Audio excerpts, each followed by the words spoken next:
Yours. First of all, allow me to bid a very warm welcome to all of you who have decided that you will listen to the second panel session within our conference on UBI.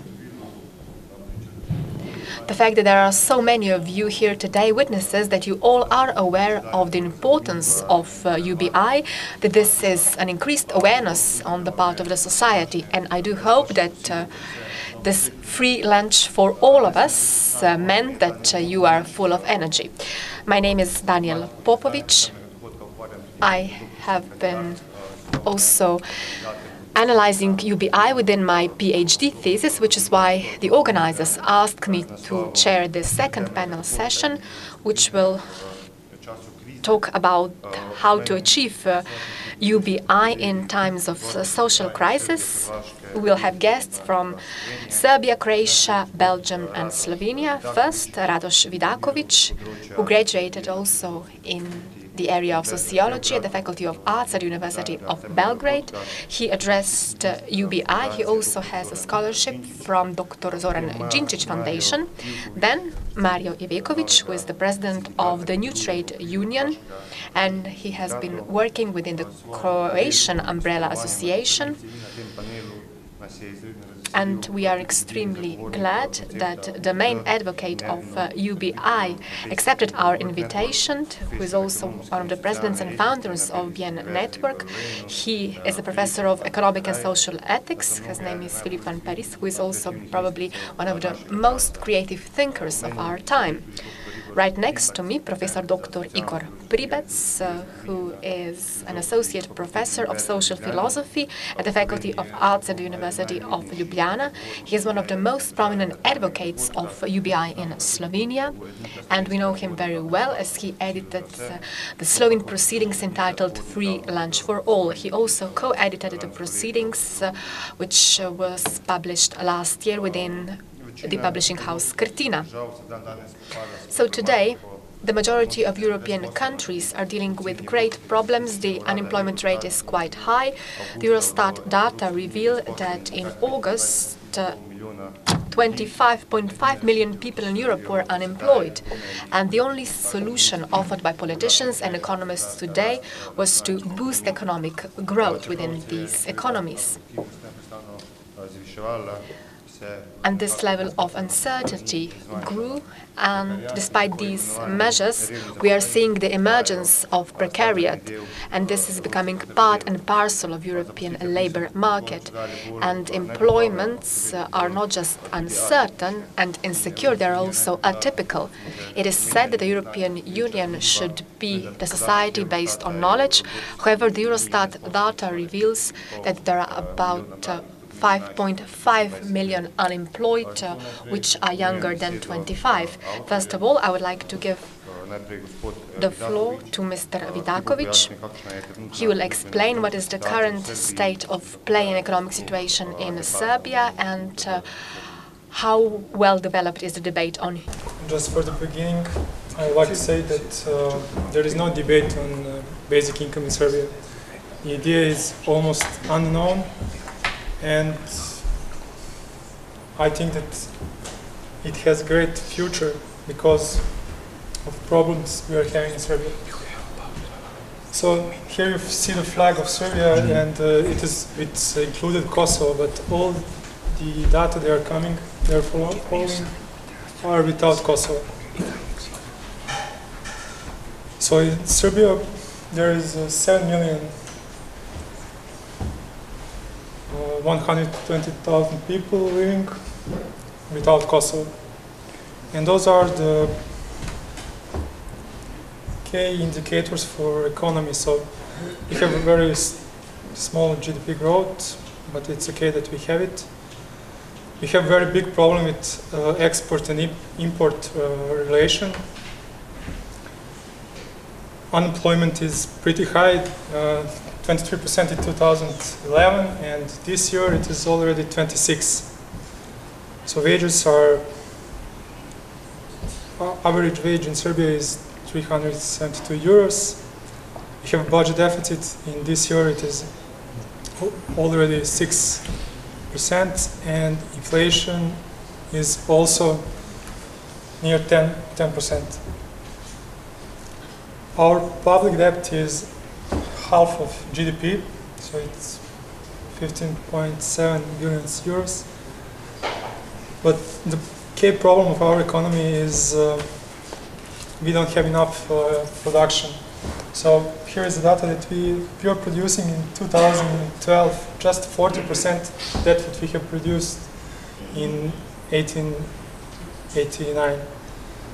And in our economy, just 27.5 people are working in the real sector. All other are working in administration and this third sector,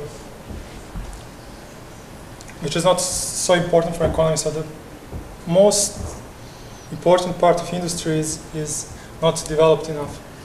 And because of tax system in Serbia, we have also very big gray economy. It is very difficult for small entrepreneurs to employ someone because he has to pay a lot of money on the taxes. For example, when you earn the 100 dinars in Serbia, so it's currency in Serbia, you have to pay 60% for taxes. It's too much. So society in Serbia, because of this, have a lot of problems. So, for example, in 2011, the minimum wage was 176 euros. Average wage was, like I said, 372 euros. But consumer basket for 3-person family is 548 euros. So from this, we can see that people in Serbia, if they are employed and they have average wage, they can normally live with that. The second biggest problem in Serbia is also this relation between pensioners and employees. It's very bad. It's almost 1-to-1. So there is 1.7 million people who are working in Serbia, and the number of pensioners is 1.6.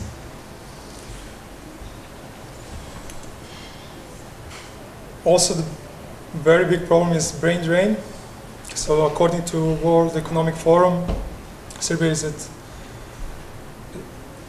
one of the worst countries in the world who are trying to attract talented people to stay in Serbia. And it is a common thing to finish a faculty in Serbia and try to find some job outside. All that together brings a lot of corruption, nepotism in our system, and the political parties are especially problematic. For example, it is very hard to find a job in Serbia, but if you are a member of some political party, you can do that. And all those together, the solution for all of this I see in the basic income.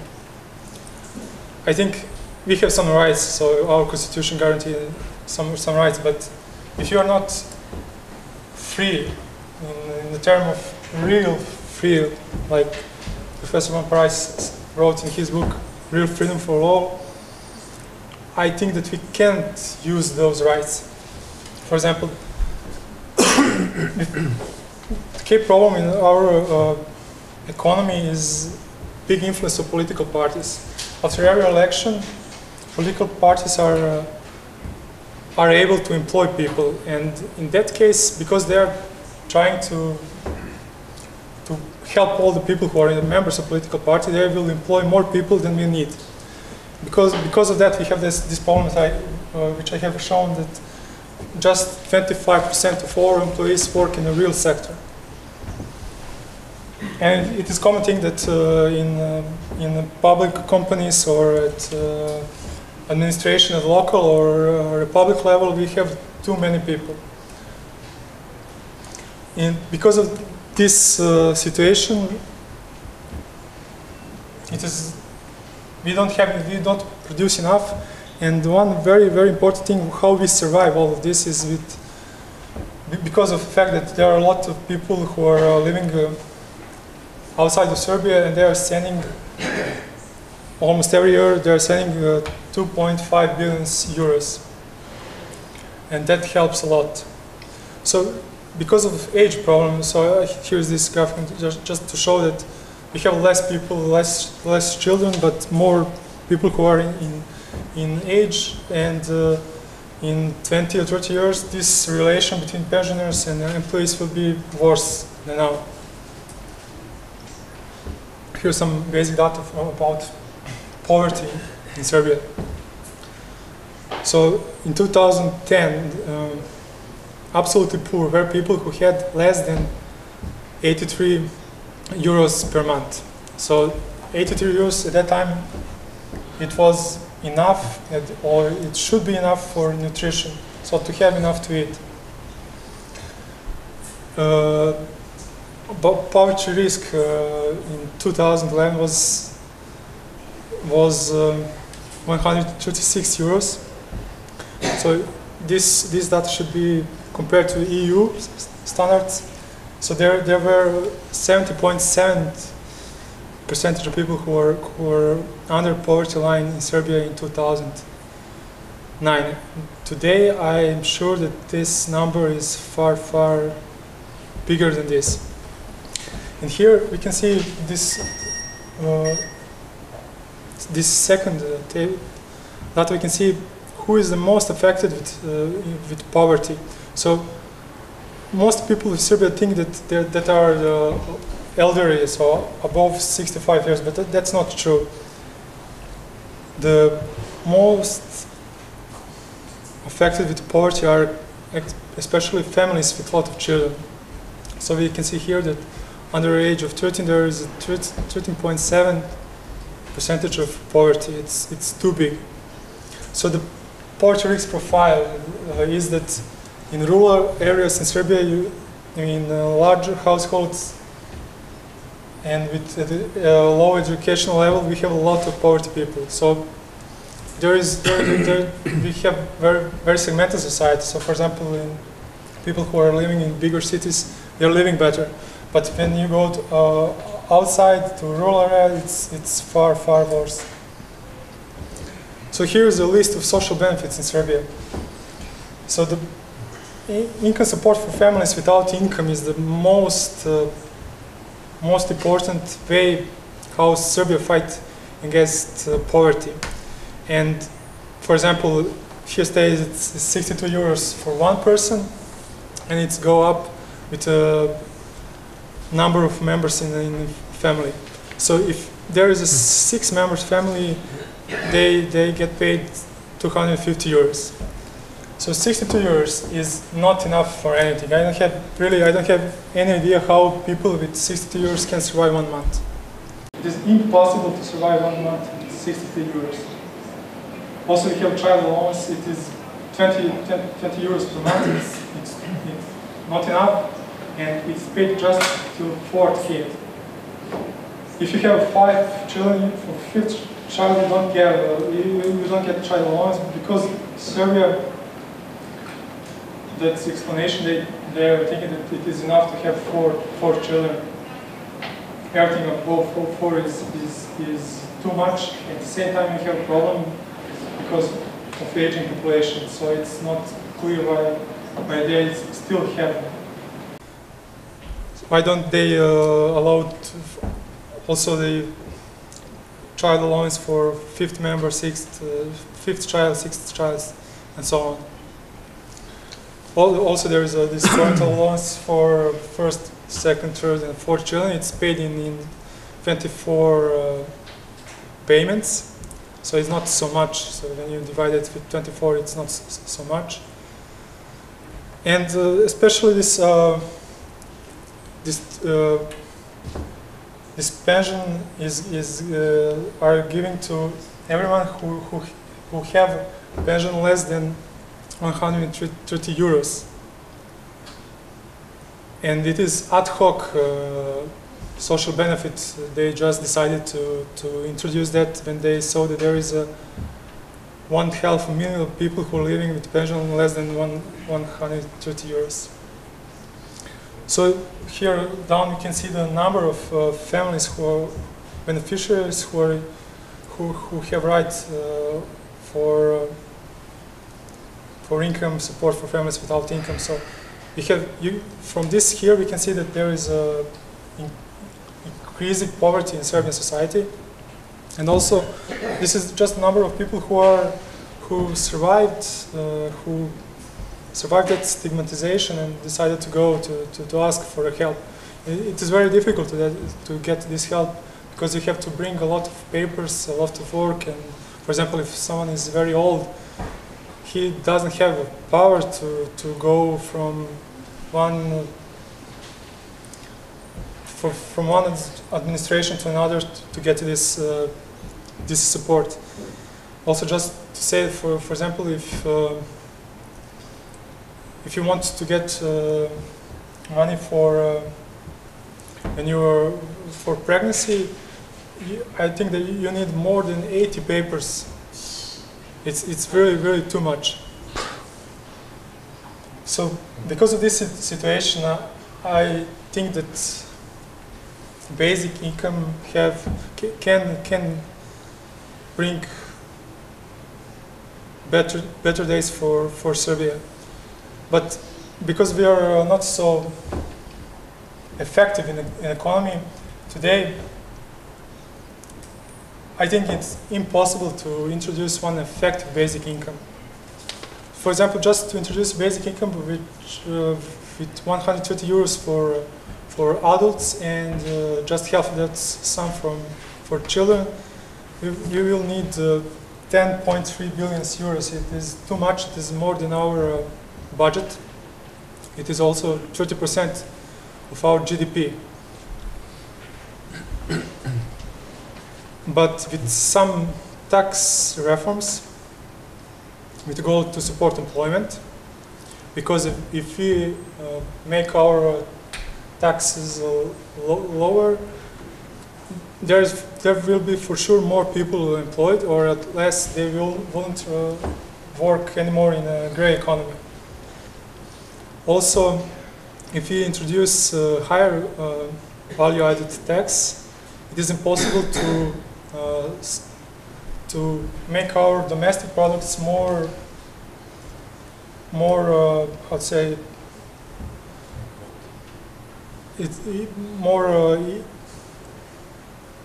better more easy to buy, because if we use a higher value-added tax, the import goods will be more expensive.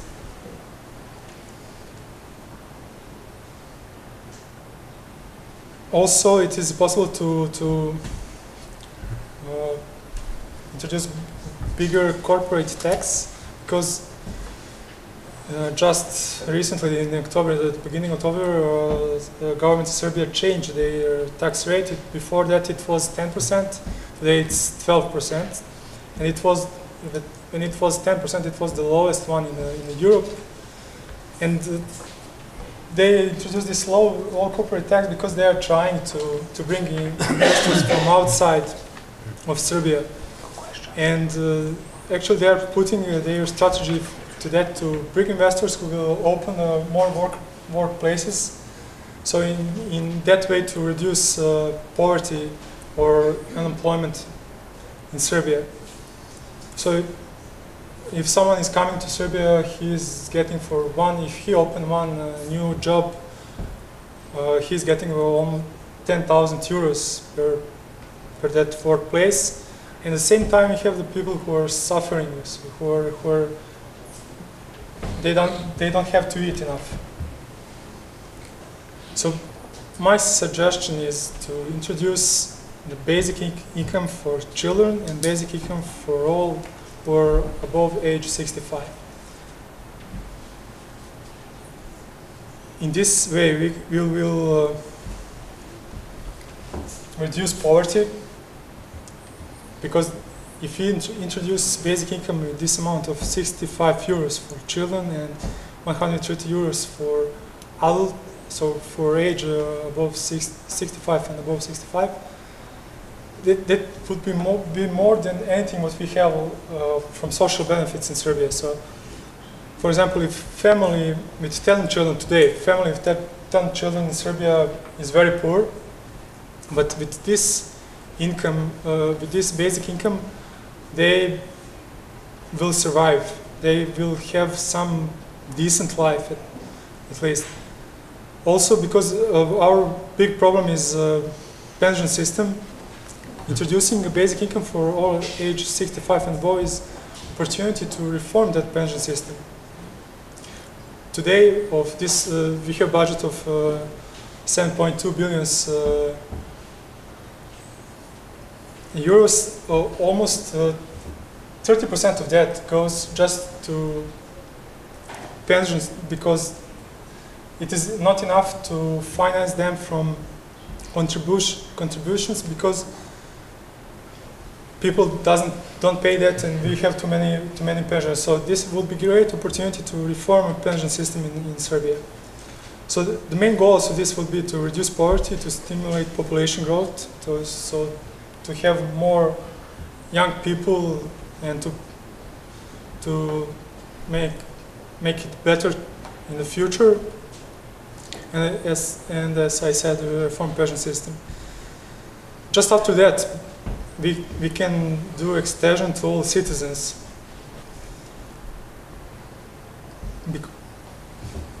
After increase in GDP, actually, especially in the real sector growth.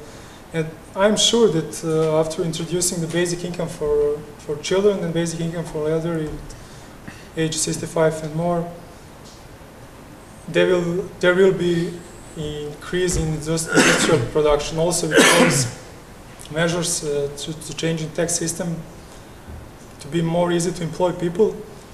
But why I think that for sure there will be an increase in GDP. Reason is very simple, because poor people at the beginning doesn't eat enough. So if they have enough money, they will eat more. And for example, in 2012, in Serbia we have a decrease in industrial production compared to year 2011, and also in year 2011 we also had a decrease from year 2010.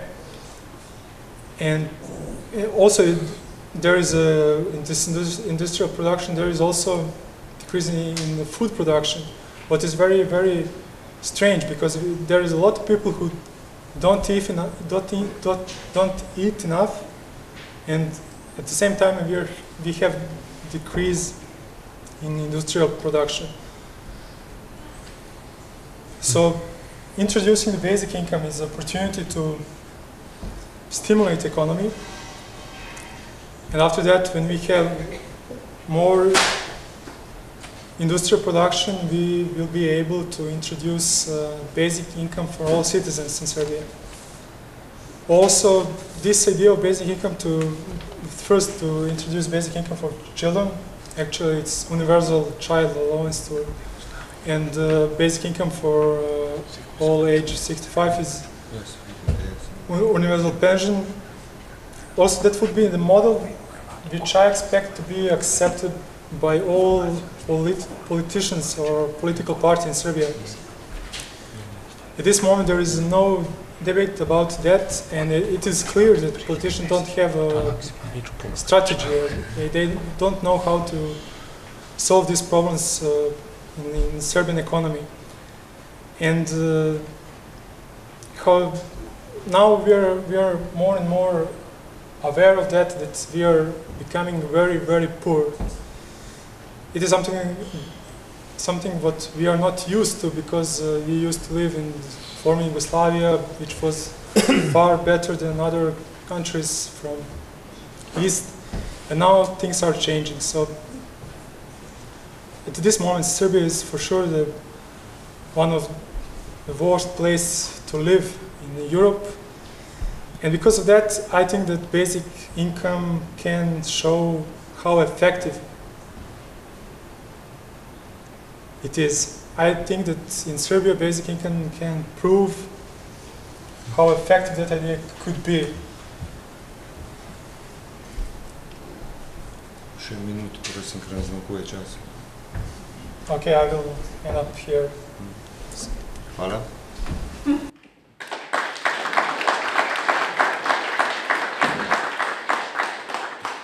Similar question will also be posed to you, to our Croatian guest. When it comes to uncertainty, this is also a growing problem in Croatia. This especially goes for the youth. And we'll hear now from our Croatian lecturer. For the first, I want to thank the organizers because they give me opportunity to be here, to be involved in this impressive conference. About social economic situation in Croatia, I think that I said enough in the name of my presentation. Because the name is social uncertainty in the Republic of Croatia, which is the situation today. But I think not only in Croatia, it is in all countries in the European Union, almost.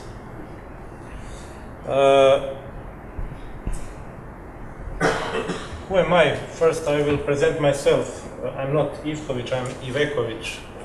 Mario, I am a trade unionist for 18 years. I am a county head officer in Croatian Union Association in Zagreb, and also president of new trade union, which is placed in Zagreb, but we work in the whole Croatia.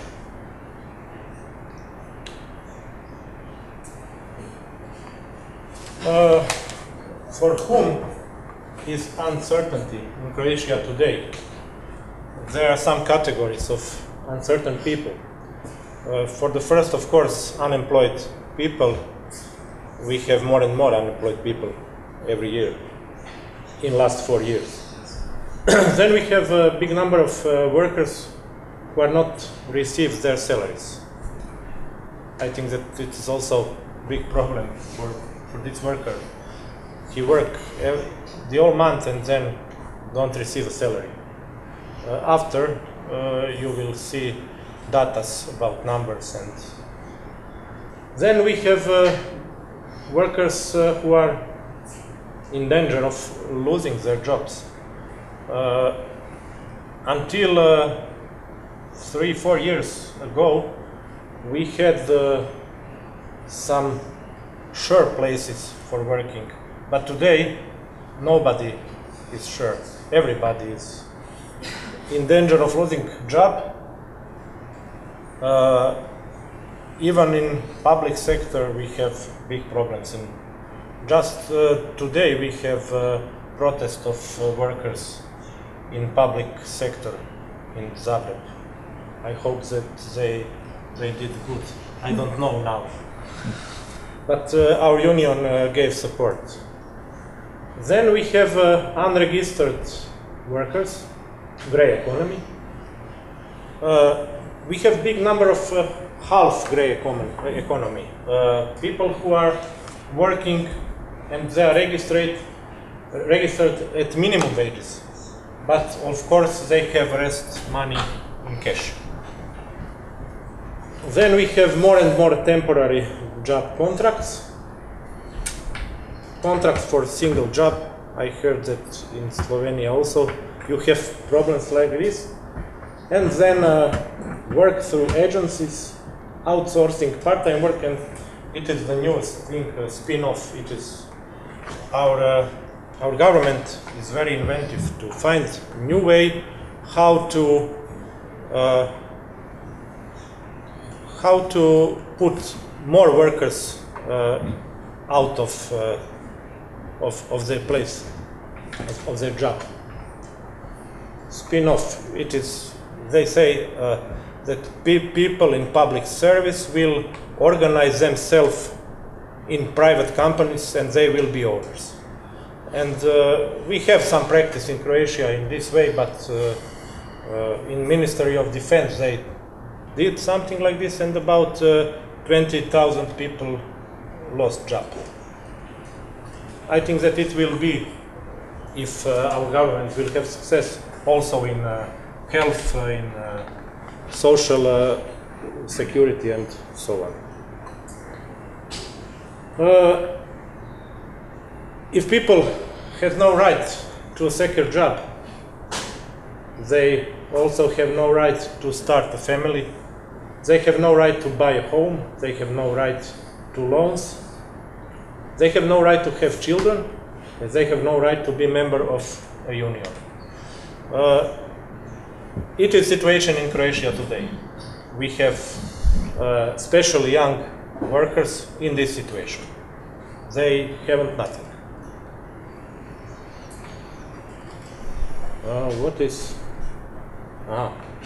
Okay. There is some numbers. In this moment, in October 4th, we have 312,000 unemployed people registered. Percentage of women among unemployed is 53%. Young unemployed are 43%. More than 80,000 people are working and not receiving their wages. I think that it's terrible. Around 160,000 people are estimated to be working unregistered.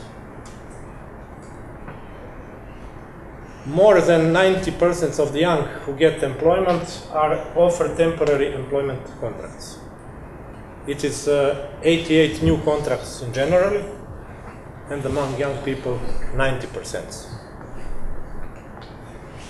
You know, we have, my colleague from Serbia said something about laws, constitutions. We are ex-Yugoslav country. We have perfect laws, perfect constitution. Our labor law says that there is no temporary contracts. It is exception. But of course, you see which kind of exception is today. One little, I think that it is a joke, but it's not joke, it's real. In our constitution, we have one article which says that every worker has right to have salary for decent life for him and his family. I think that it is from Yugoslavia in constitution. But you know, if he work and don't receive salary, I think that he have no decent life. Consequences of this situation.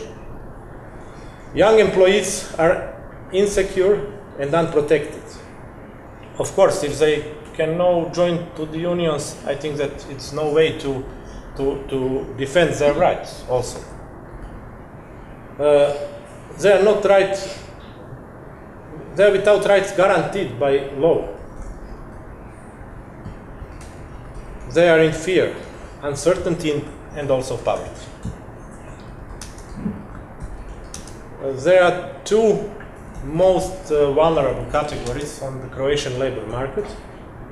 Of course, women, especially older than 55 years. You know, we had big problems in the last 10 years in textile industry and in wood processing industry. For example, in textile industry, before 15 years, we had about 120,000 workers. Today we have only 20,000. It is 100,000 of women which worked in this sector, which lost their jobs, and they cannot do nothing. And of course, nobody didn't do nothing to find something else, some other job for them.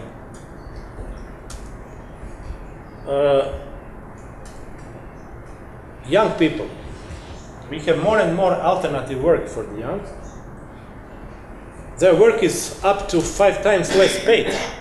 For example, my son is working, he's student on fifth years of studying mathematics, and he is working for some telecommunication company. He is working job for engineer, but he have no contract. He has salary about 500 euros, but some engineer on this job has contract and he has 2,000 or 3,000 euros salary. But this company, of course, they are using the situation. Situation is that young people cannot study if they don't work. They must work, and they must work for this, we say, kikiriki.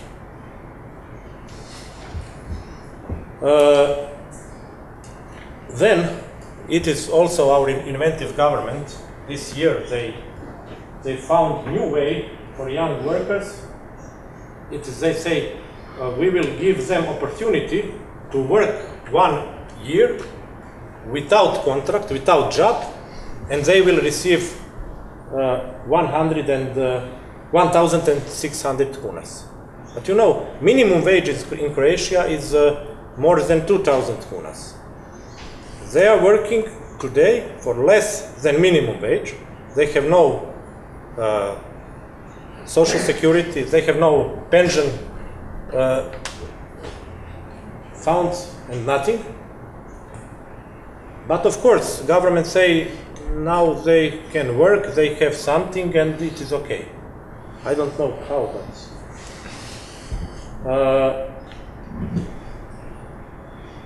of course, often young people are among the long-term unemployed. And conclusion, of course, employing people in these uncertain jobs, government make a picture that it is decrease of the army of the unemployed, but in real, it's not the truth.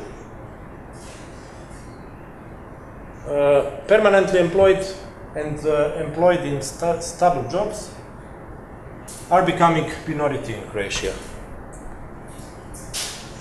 And something about possible basic income in Croatia. Of course, until today, there is also no debate in Croatia about basic income. I must say that I heard for basic income for the first time when I was invited in this conference. But of course, I think that it gives some theoretically basis for making some changes in society, which we must do. Of course, if we would have basic income, we would have a higher responsibility of the state. Today, we have one vice president of government who say government is not responsible for anybody. You must to create alone your job. How will this woman from textile industry with 55 years create her job? It is impossible. Then I think that it can scaling down of an existentially hostage situation which detriment our society. And of course we can finalize the transition process in a more advantageous social environment. It is only few, we can give much more points, of course, but we'll see. Okay, I think that it is enough for me. Thank you.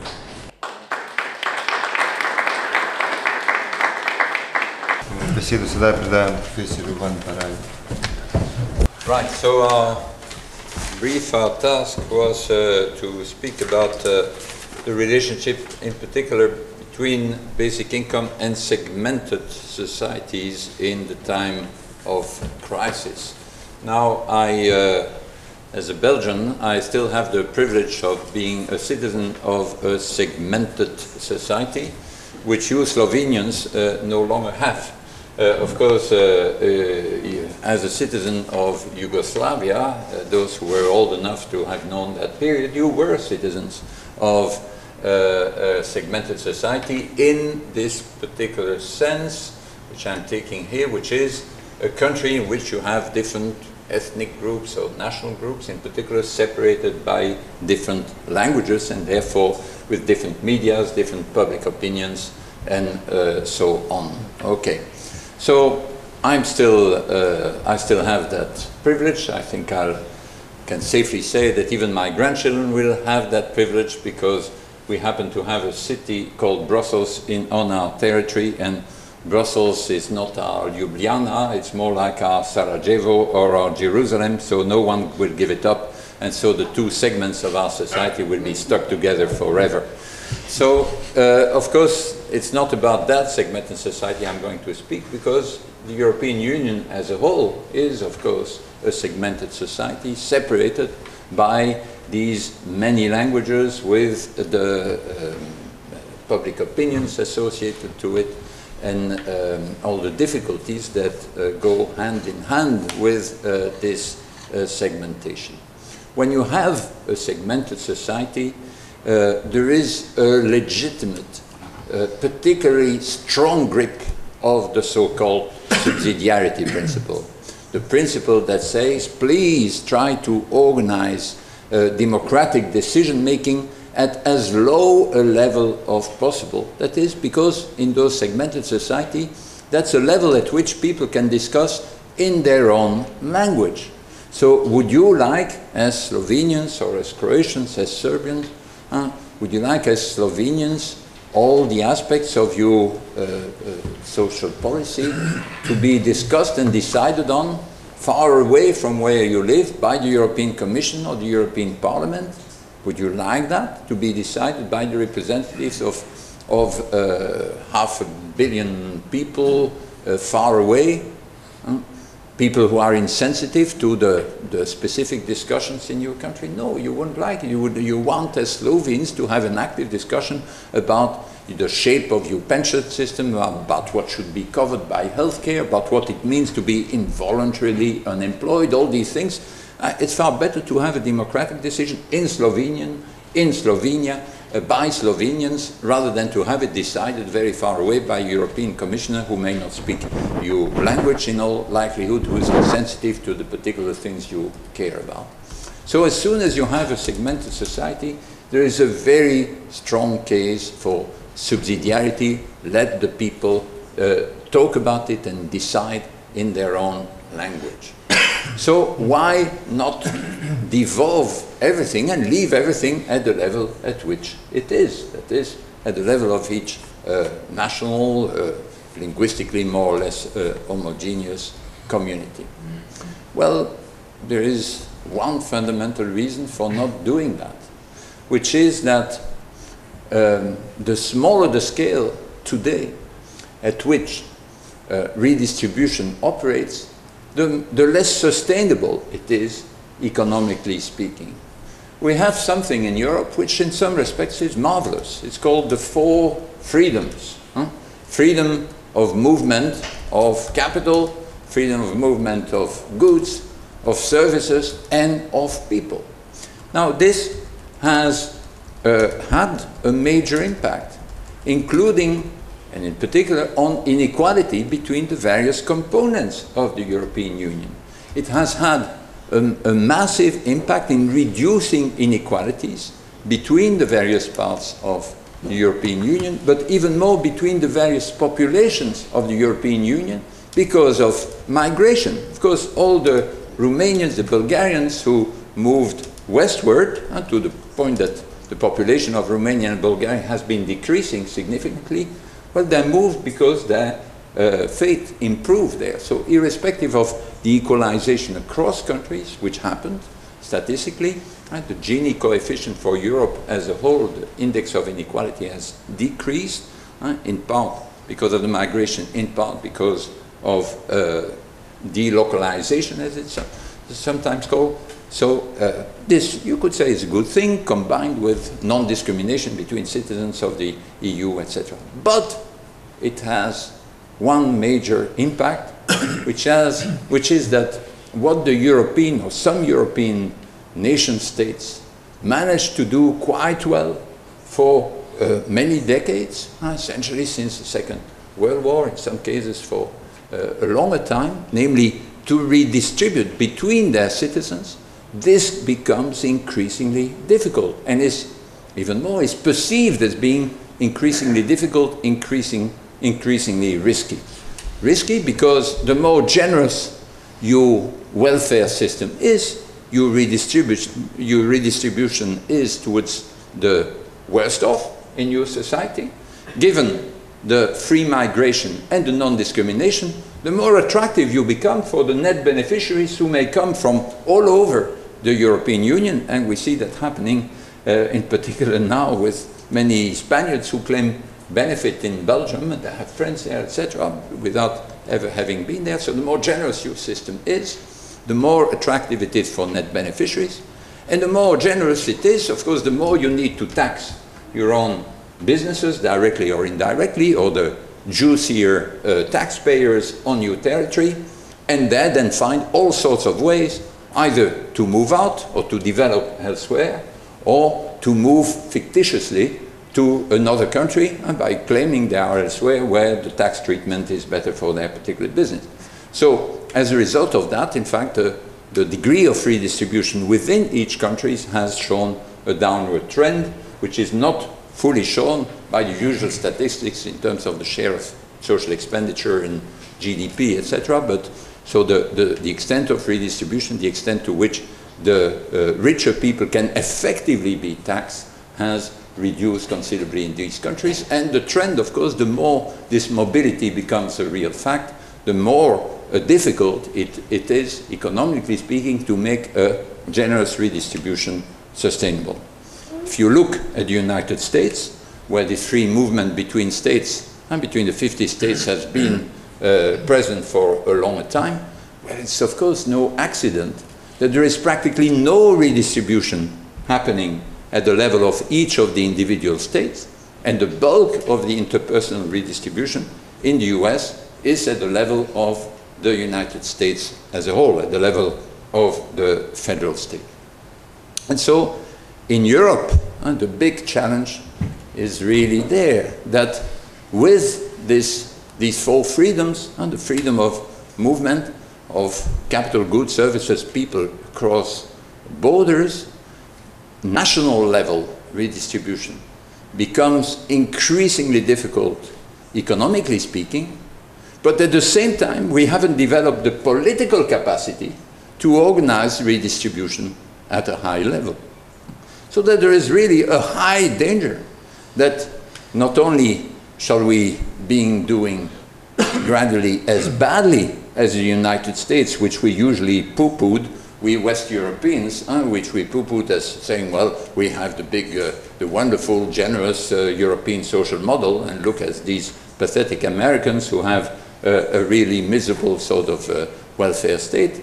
We'll only be gradually doing as badly as them, we'll be doing worse than them, because we don't have the political capacity to doing something serious at a high level.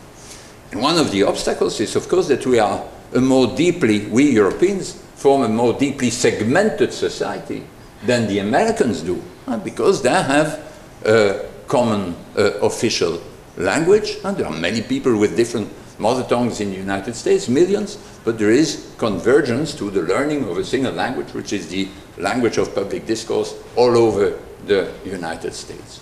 So what do we need to do? Obviously, many things, but one of them consists in thinking seriously about what sort of redistribution there can be, what form it could plausibly take at the level of this big segmented society, which is formed by EU15, the Eurozone, or by the European Union as a whole. And that's one of the ways in which you get to the idea of a basic income. Why? Because in a segmented society like this, you won't organize, so at this big level, a mega welfare state like you have in the United States. We'll never have a common pension system across all the countries of the European Union or the Eurozone. the healthcare system, what do you cover, what don't you cover, what's the status of cosmetic surgery, abortion, etc. All these things are far too complex, far too subtle to be organized at such a central level. We'll never have a common unemployment benefit system.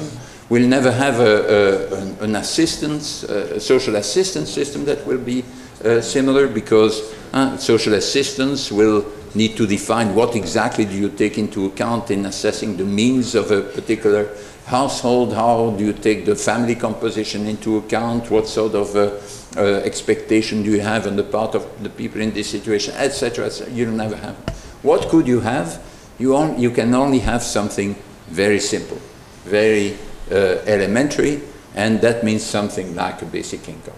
There might be good reasons along the Serbian trajectory just sketched. There may be good reasons to say, well, we'll focus on the young. For example, if Europe has a particular natality problem of not enough natality, you could think of having, as Tony Atkinson, for example, proposed, to have a universal child benefit organized at European level. Or you could say, well, there is a specific problem about the payment of pensions, so we could have a basic pension at the level of the European Union as a whole. But essentially, we need something like a universal system, and of course, for it to play a major role, it needs to be at a significant level. So once, and you don't need to replace the whole of the system, but in order to stabilize, including to stabilize the diversity of the system, instead of having a convergence towards a neoliberal sort of dismantled system where the welfare states are gradually run down, you need a firm basis, common basis, on which then the various different systems, 27 or more systems, can be built and be maintained. So one argument is really this general argument that says, generally in a segmented society, and so, but with free movement across the borders, you need a redistribution system, but it needs to be very simple, and the simplest form it needs to take is really this firm basis. This is then conjoined with a stronger, or more, at least more urgent argument that is confined to the Eurozone, or to current and prospective members of the common currency area. And that's the argument I briefly sketched this morning. So I'll quickly rehearse this argument. How many minutes do I have? 3 minutes left? I'll just rehearse this argument. And so which says, roughly, it's really the following idea again, starting from these warnings, which many people did in the 1990s, that said, well, you Europeans, you may have good political reasons to have this common currency, but economically speaking, this is sheer nonsense, because it will prove unsustainable. A particular number of American economists, from the right, people like Milton Friedman, to the left, people like Krugman, did this sort of warning. Why? What's the problem? Well, they said, look, unavoidably, what happens when you have a common currency is that, and very diverse member states, though their economic fate will vary greatly, as is the case with the states, the US states, but also the case within the European Union. And when you have a single currency, you no longer have the option of devaluing your currency. For example, the United Kingdom, since the creation of the euro, did very badly in terms of competitiveness compared to the Eurozone. And the pound went down by 20% relative to the euro. That enabled then the UK to more or less adjust to the current situation. When you have your hands tied because you can't have a devaluation of your currency, so the competitiveness relative to the others doesn't go very well in your country, what do? You have unemployment growing. How do you react to it? The only reaction you can have then, if you don't have any buffering mechanism, is just slash your benefit system, your redistribution in such a way that you remain competitive and then you get into this spiral. Then those that were more competitive need to preempt that, become more competitive in turn, and everyone is sort of competition for who slashes the welfare state more quickly than the others. But that's not what's happening in the US, so where they have had a stable currency for quite a long time. And that is because they have two important buffering mechanisms that are missing in the European context. One is a rate of migration across borders that's about 6 to 7 times greater, I mentioned that this morning, than in the European Union. Things go, you have lots of unemployed people in your state, well, they move easily, a number of them move to another state. That reduces the burden on the state that's affected by the lower competitiveness. That's one mechanism. And the other mechanism, that's 30 to 40 times more powerful in the US than in Europe, is transfers across borders of the state. When it goes worse in Michigan or in Vermont, automatically there is a change in the net transfers to these, without any specific decisions towards these states, that buffers the effect, reduces its impact, maintains purchasing power in that area, so that, of course, it doesn't annul, it doesn't cancel the falling competitiveness, but it reduces it. Well, that leads again then through this path and the sustainability of the euro and to the same conclusion. We need, here not just in order to try to preserve the performance of the welfare states, what the welfare states didn't do too badly in the past, that was my first argument, but here in order to make the euro sustainable, in order not to jump simply from one crisis to another in one country than to the other, you absolutely need urgently a redistributive system that buffers these impacts across the borders. And then the same argument kicks in. You need to have something very simple. You can't have anything means tested, no transfer to the poor in each of the country, because that would immediately have the perverse effect that it would be in the interest of each country to have a very unequal distribution of income, so that they would have more poor people and therefore more transfers from the center. It needs to be something very simple and universal. And so there are, and again, you can have a differentiation according to age, that's conceivably, but it needs to be something universal and unconditional.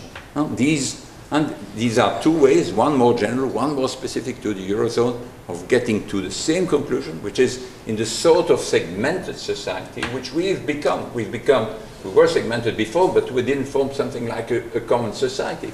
Now there are so many interdependencies that we have to think about the European Union as if it were a society, but a very segmented society.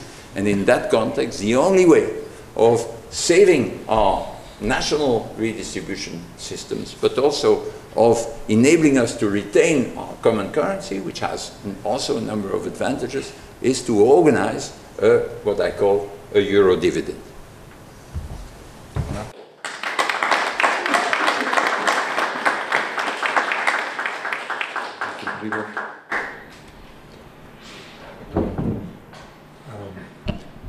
Hvala za besedo in hvala tudi za priložnost, And also thank you for giving me an opportunity to participate at today's conference. Without any doubt, this is one step forward when it comes to our public debate on UBI in Slovenia. Because the objective has been set, and this concept goes beyond Slovenian borders. And also, this adds new quality to the level of the Slovenian debate. I believe that now we are setting a new important milestone, and I would like to thank the Novum Institute, as well as the European Liberal Forum, for giving us an opportunity to have this international level and to talk about the possibility to introduce UBI in Slovenia. Last but not least, we have different backgrounds at our panels as well, and this in fact is a very rare and unique opportunity in Slovenia that we debate a very important public issue, and that we do so in cooperation, which in the past was standard. Namely, we had representatives from Croatia, Serbia, Slovenia, and also maybe some other participants from abroad. And I hope that this will happen more often in the future. This composition around our table could also give us an opportunity to upgrade the debate. And now we had a brilliant talk. This was indeed a source of inspiration from my colleague Van Parijs.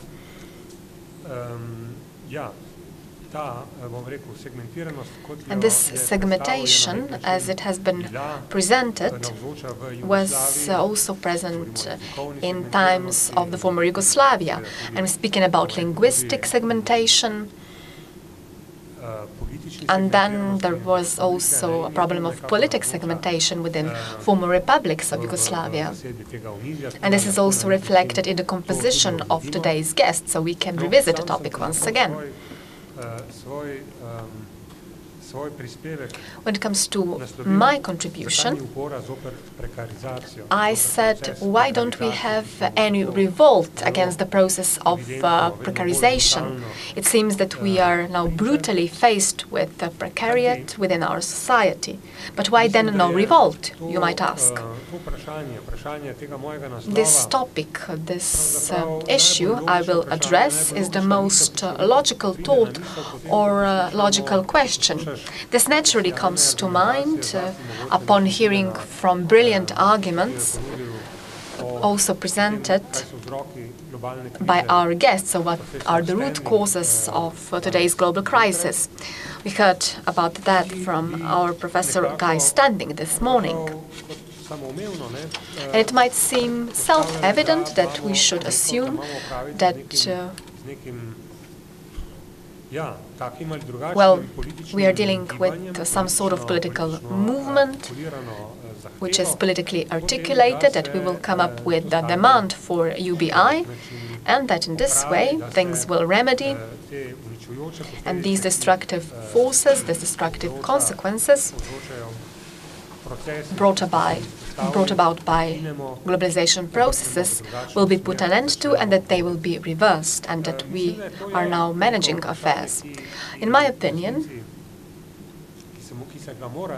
this issue has to be reflected upon. We need to pose this question even today, when we talk about the possibilities to introduce UBI. And this question is not so much about what is the definition of UBI and also what are ethical foundation for UBI, but rather what are the possibilities for its implementation, whether this can be put into practice or not. But beware, when you talk about the current state of affairs, especially when it comes to Slovenia and this region and what happens if we go beyond, well, this reality is such that the social state is disappearing. We don't have any more secure jobs. Social security standards are constantly being lowered. It seems that the idea of the European Union is not so much present in people's minds. An increasing number of people live at the brink of poverty. The Slovene data reveals that this goes for about 20% of population, those living in poverty. Yet, beware, beware, and this is also part and parcel of our reality. Not only are we not seeing any mass protests, not only are we not hearing voices from these increasingly poor people, precariat, so to speak, which are very poor, but we also don't have any political forces which might articulate this idea in a completely usual form, or even if these sources exist, they are not very successful. If we talk about a very high standard of living, if we talk about the possibility to introduce equal opportunities for all, then it seems that we are dealing with the reality where we are, in fact, moving away from introducing this standard. not only are we witnessing the fact that the standards are being lowered, but also we are seeing the disintegration of the welfare state, and it seems that we don't have any people speaking against the disintegration of the welfare state. And even if somebody speaks up, this person is not being supported. We just have scissors, rights are being undermined, but I believe that these concepts should be introduced into our debates, although I have to agree with Professor Standing and, in fact, with the majority of today's speakers, who said that there are certain objective circumstances stemming from technological progress as well as development of labor market and productivity. Therefore, UBI, or rather an idea of UBI, is not just relevant for a society enjoying high standards of living or equal opportunities, but this is rather tailor-made for those societies which would like to be successful in the future and which also wants to incorporate social stability within the system. So we are not just talking about ethical issues, but we also are dealing with economic arguments and concepts.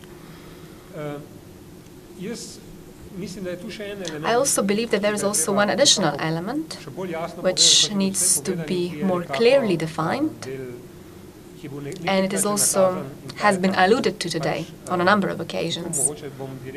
I will be quite direct, and this is also linked to one other question I would like to pose to Philippe van Parijs in light of what has been said. My belief is increasingly this. This debate which is taking place within the welfare state, and this is one step further if we introduce UBI, saying that somebody who is not defending the social state, the welfare state, cannot, of course, be an advocate of UBI. And I'm saying this. We believe that this welfare state is being crumbled, it is being undermined, and in turn, those who advocate UBI allow for this ground to be taken away from our feet, and we cannot take this concept any further, and this is not successful then in the long run. In my opinion, the problem is this.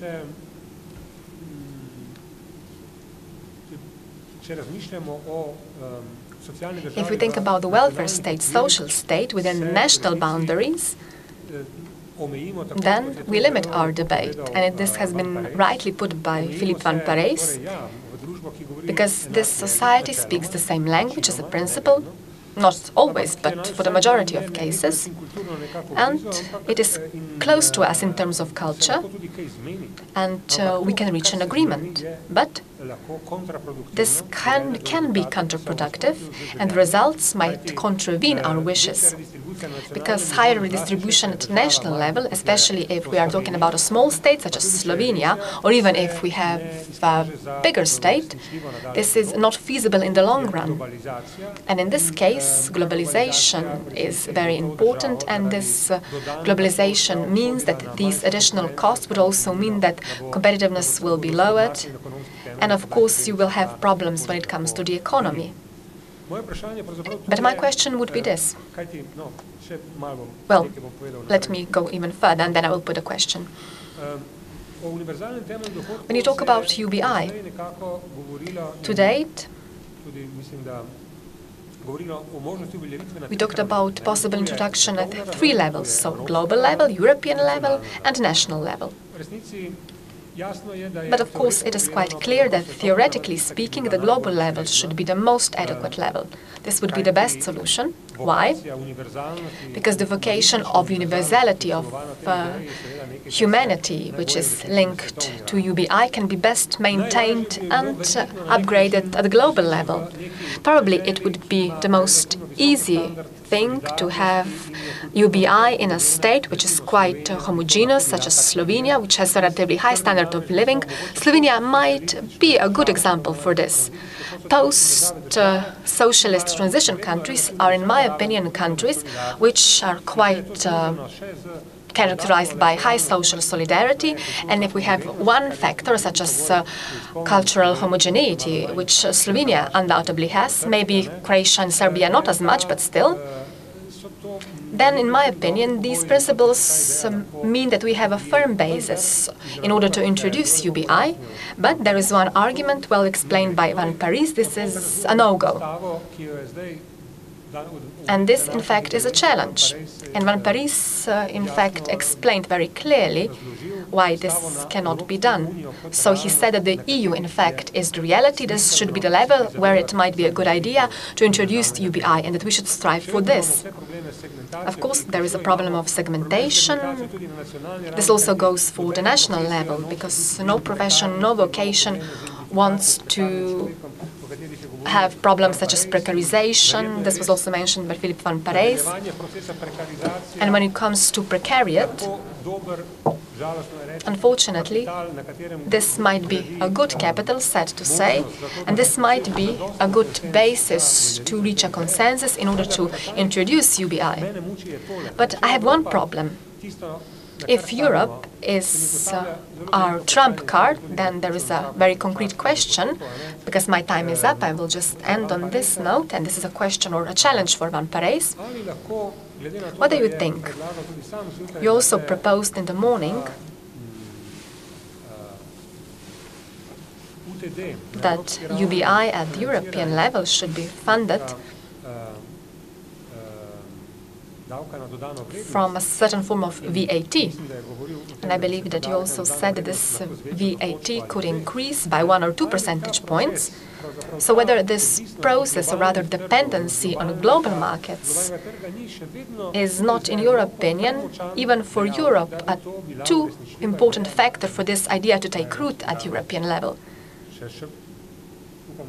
I hope that I was clear enough with my question, or with my thoughts, my reflections.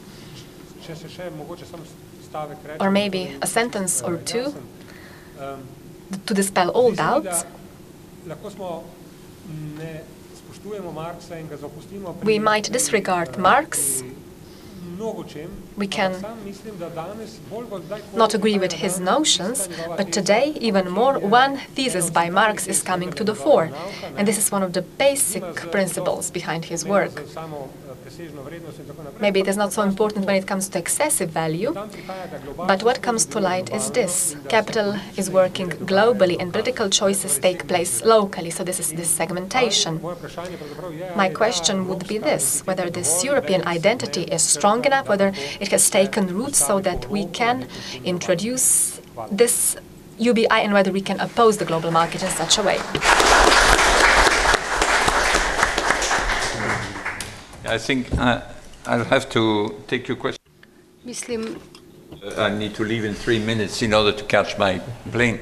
But I'll just say this. I think in order to address all these challenges in an effective way, and we must, in order to give hope to our generation and the next generations, in order to address them in an effective way, we need to combine Marx and Machiavelli. And that is, we need to have Marx in the sense that we need to see the degree of determination by the economic base on whatever possibilities we have. I mean, the possibilities that are being opened, including by the new technologies, etc. There are a number of things that are possible today that were not possible in the past, and there are a number of things that, because of the structuring of the market, have become impossible today, when in fact they were pretty, they were doing pretty well in the past. But at the same time, we need to have Machiavelli, because given the reasoning I mentioned before, so there is a sort of trade-off between the economic feasibility, which is greater if you operate on a larger scale, and the political feasibility, as you rightly suggested, which is far greater on a smaller scale, also because of the we feeling, which all Slovenians have, but which the Germans obviously don't have with the Greeks, right? So it's not just the Germans, we don't need to demonize them, because it's really a very general thing. And all these cliches about the other ethnic groups, as you had to some extent also within Yugoslavia, of course, between the various components. It's inherent to these segmented societies. So there is a big challenge. So at the same time, we need to be Machiavellian. I mean Machiavellian, not the Machiavelli of the prince, but Machiavelli of the discourse. His analysis of why it was that Rome was doing well at some stages in its history, not at other stages, because of the structure of the institutions. So we need to think about the sort of institutions we need at the European level in order to make that politically feasible. And certainly it won't have a big potential of political feasibility as long as the key decisions in Europe are taken by the representatives of each government that gather now 5-6 times per year, just 500 meters from my house, to form the European Council and take there the key decisions. You need, of course, to have far more like a general discourse and that addresses the whole of the European population, and where sanctions, and the people are sanctioned not just by their own electorate, but more broadly by the European electorate. So to illustrate this and to finish what I have to say, and at the same time to connect with the Liberal Forum. In fact, you may have heard, some of you, that a book was just published by Daniel Cohn-Bendit and Guy Verhofstadt. Guy Verhofstadt is the former Belgian Prime Minister and the head of the Liberal fraction in the European Parliament. They are the leaders of the so-called Spinelli Group, and one of their proposals has been for quite a while that a fraction, 50 or so, of the seats of the European Parliament should be allocated on a Europe-wide constituency. And the result of that part of the European election should have some importance for who forms the European Commission. Well, this is the sort of reform which we need in order for the people who want to lead Europe to have a general discourse, to have to talk to the Greeks and to the Germans at the same time. Now, this has a linguistic precondition, which goes back to what I said at the very beginning, which needs, we need a much stronger common political forum, so that trade unionists from Croatia or from any of the current member states of the European Union can work together far more, that create this sort of solidarity, connivance, which is absolutely necessary for mobilization, for progressive purposes and for more justice at the level of the European Union. We are far from it. In a sense, it's utopia, but if we don't live with these utopias, they'll never happen. All sorts of things were utopias. Voting rights for women, for example, was a total utopia at some point, and because some people believed in it and said this is just, well, it happened in the end. Same will be for basic income at the European level.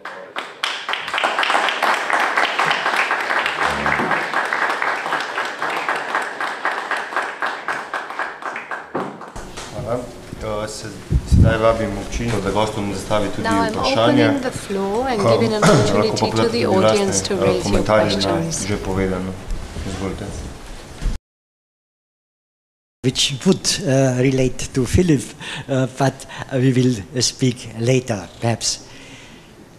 I have heard this idea which he has mentioned just now already in Munich for 2 weeks, and I was not sure if that would be possible, that we could make such an, for example, European Citizen Initiative, that every citizen should get by financed about the VAT, a certain amount of money, which is perhaps only 200 euro per month, but for every European immediately. As one of the European Citizen Initiative started new. In parallel to what I have explained today already, that we want to make a second attempt for our European Citizen Initiative for unconditional basic income, which is more or less a kind of research how we could do it and so on, so that it must be accepted from the European Commission. But that would then not lead to any real effect after 1 year, because then only we are at the moment in that situation as we are now here in this room, where we know something about unconditional basic income already, but then 1 million people would know about it, more or less, after such a campaign. And the idea behind that is that politicians would be perhaps more or less happy if they find solutions in the same direction as 1 million people, which are argued in this direction. But we could, not to lose time, immediately parallel ask, as I just mentioned, that everybody should get 200 euro per month, immediately, sold by the EU by introducing this VAT from each country. The proposal in Munich was 20% of each VAT will be given from each member state immediately to such a fund. That is, in this respect, insofar a good idea, because rich countries, 20%, are much more as from poor countries, 20%. In this way, it would be for the public, say, it is justice, everybody takes 20%. But in reality, it is a giving from rich to poor countries in the same time. But that will be perhaps understood by people easier, as if you have this problem with netto payer and not netto payer and so on. That seems not so easy to communicate. So my question is, if you think that we should try to make from now to the 12th of November, where we have the next European Citizen Committee meeting, an attempt to make two proposals at the same time. One created by Philip van Parijs and the one which we would continue, which we have started. What is your opinion?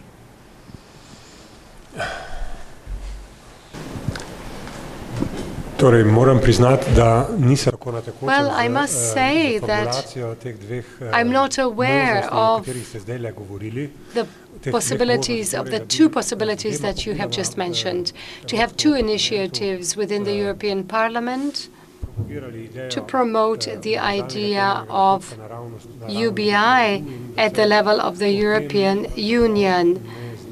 So I can't really express my views in that respect. I would have to be introduced to this in further detail before I answer your question. I do, on the other hand, can provide you with a comment which is, in a way, refer to your question and can be beneficial to one like you who are striving to implement the idea of UBI at the European level. This idea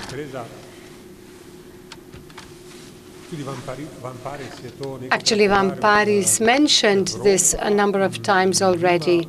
Europe has no mechanisms by which it would overcome the cultural segmentation. I think that this is an unbearable situation, unsustainable situation. What does this mean? We have nothing that we would call European public, but we have European publics, which are actually national or linguistic publics. If we wish to construct Europe, if we wished to construct it and build it in the past, this was always a question that we should have paid much more attention to than what we did. There's no European media. The European television is just a shadow of what a public European television should be. So I think that without such a media means constructing Europe is literally impossible. Overcoming this cultural and national segmentation will take much longer.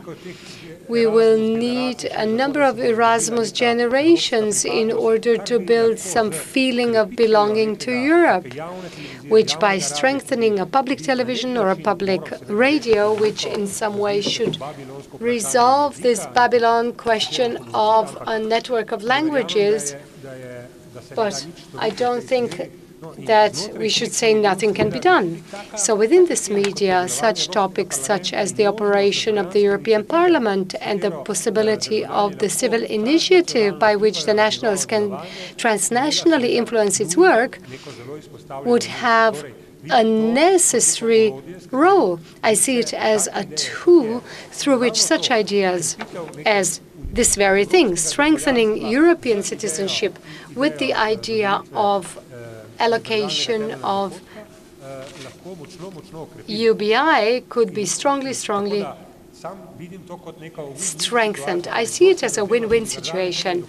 So whoever is in favor of UBI should also strive for and be in favor of the media world, since they stand for establishment of some cultural identity that can be called a European identity. It will be much stronger than the national one, and in the attitude to the national one, which is a competitor to the European one, which is prevalent or colors European so strongly that the European one is actually pale in comparison to it. So we would finally get a 1-1 relationship between the two, where many people would actually feel the European identity just as strongly as they do feel their national one. Let me refer back to the late Yugoslavia. This truly was a reality, as many of us here know. In the latest census of the population in the then Yugoslavia, there were many, many people. In Slovenia as well, even though in Bosnia, being culturally more mixed, there were people who said that they were simply Yugoslav, and many people claimed to be Yugoslav. I don't know how many people would answer the question in the census of the population that they are European. I believe that this figure is very small. I would think that it is very small, since I've never heard of anything like that. Are there any further questions at this point? Because we are running out of time. Apart from a comment, let me make a suggestion. Even tomorrow we could continue this discussion about the proposal as to how we could follow two paths, following two proposals, because it is tomorrow that we have organizers' meeting, so to speak. So everybody is welcome to present your ideas. I would wish to make a comment. I think, Igor, you talked about cultural diversity in Europe. Even though we have different cultures and different languages, let me refer to what you already said. In spite of different cultures, we have one big similarity between, for example, Scandinavian countries and post-socialist states. As you said, an inclination or the willingness for solidarity. This is where we have somewhat common denominator, whereby it can be said that we as a majority prevail in the EU. I will now point a bad finger towards Ireland, or let's say England.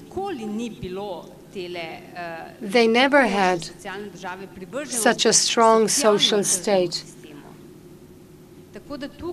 inclining to the social system, social state. This is where we can count on our cultural similarities. Ja, rad bi se odzval na istočnico, ki mi jo je dala Valerija. Now let me refer back to what Valeria said. Talking about the relationship between the EU and globalization.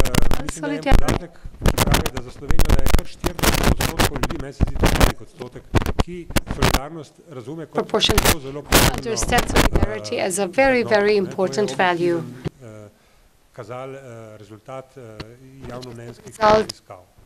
Some survey of public opinion. I wish to say something more about the relationship between Europe and the world. I would hope for Philippe Pareis to hear that, but I regret now for not saying it earlier. I agree that we have to count on Europe. Europe is the arena that this idea can break through.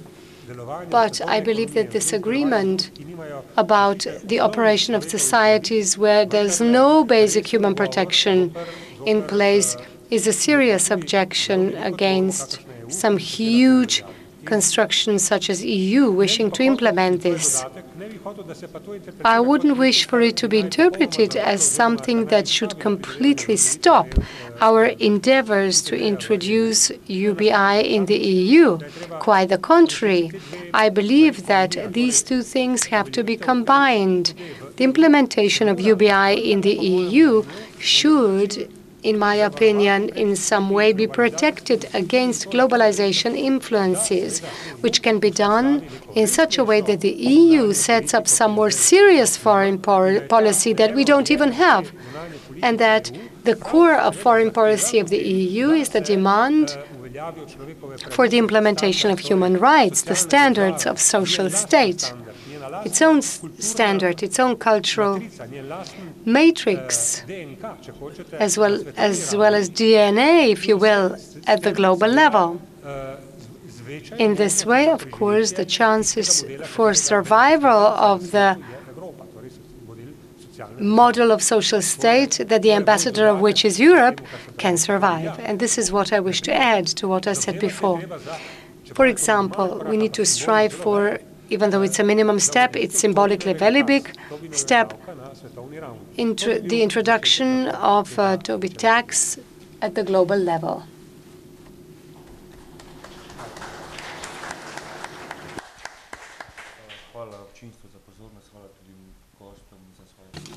Allow me to thank